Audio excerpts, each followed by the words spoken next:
In this tutorial, I'll explain everything about army and raiding in Solplex. So when you start a game, you will notice that you have this on left side. It's basically your early player protection.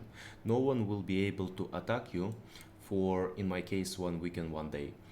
But if you attack anyone else, you will lose your early player protection, and that will open your colony for attacks.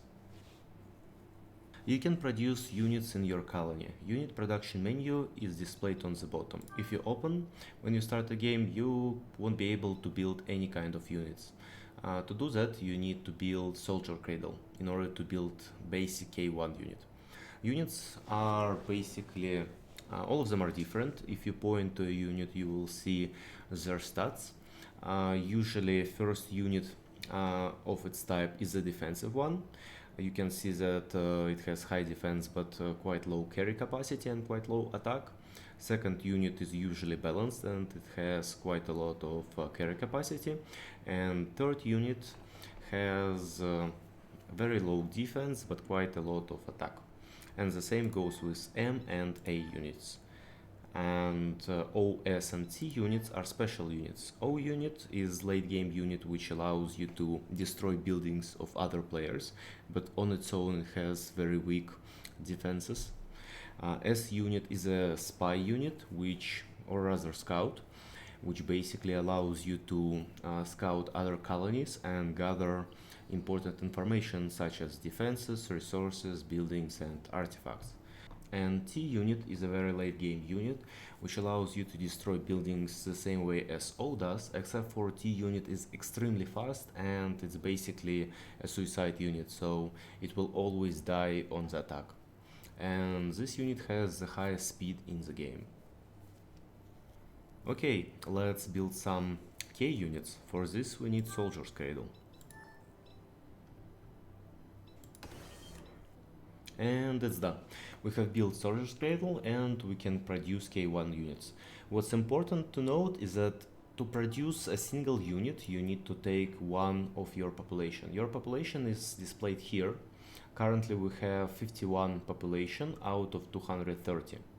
Your population, active population, grows slowly with time.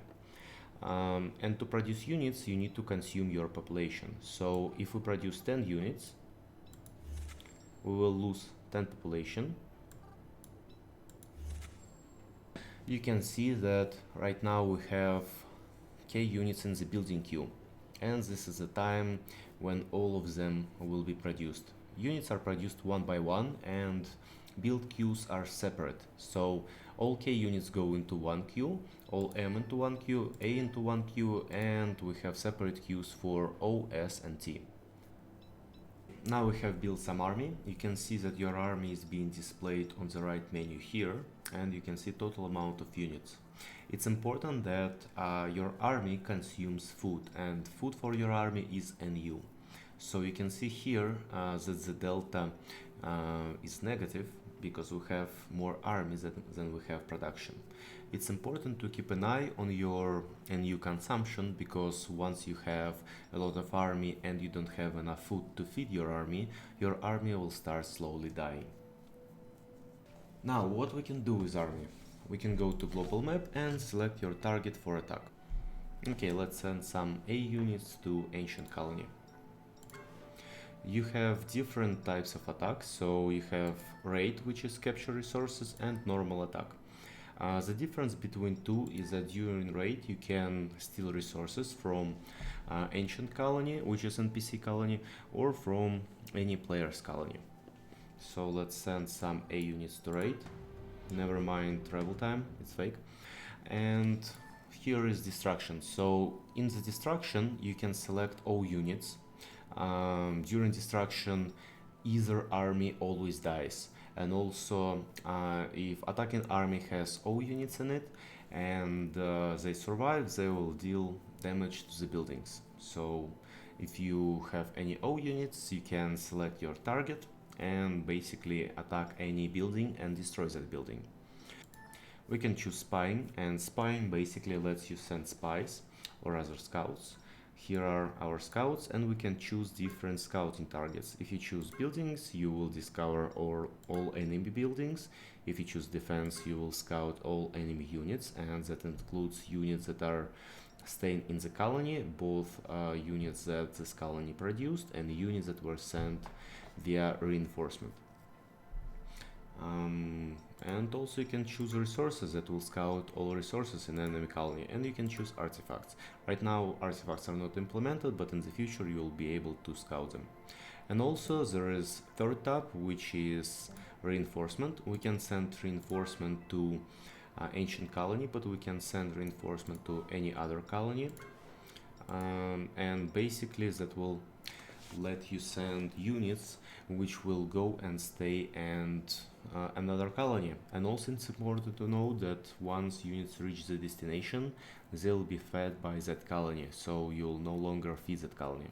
And also at any point you can call those units back. They will be displayed in your reinforcement tab here.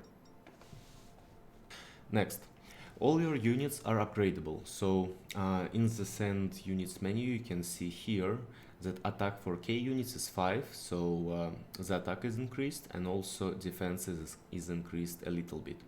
And you can upgrade every K, M and A unit. To do that, you need a building that basically upgrades it, and those buildings are here. So for example, Rec High increases K units defense, and you can see your current unit's defense here. If you point here, you will see what is the defense bonus.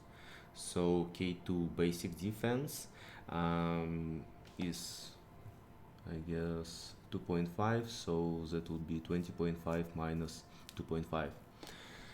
And you can do the same with every other unit in K, M and A group. You can increase their attack and you can increase their defense. Now when you attack, after the attack happens, you will see a report. Reports are displayed here. So if we open it, we can see that in our case we attacked with everything we have, and we lost all our units because ancients are really strong. Now we have mastered a pretty large force, so we definitely should see a different report when we attack with all of that. Let's see. Okay, the attack went through. Let's see some report.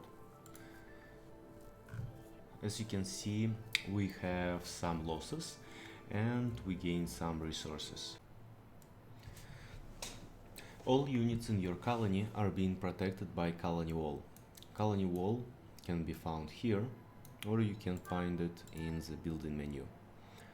Let's see. So here is colony wall. By upgrading it, you're increasing your defense bonus. So at level 4 right now we have 10.4% defense bonus, so make sure to upgrade it in order to increase odds for your defending army.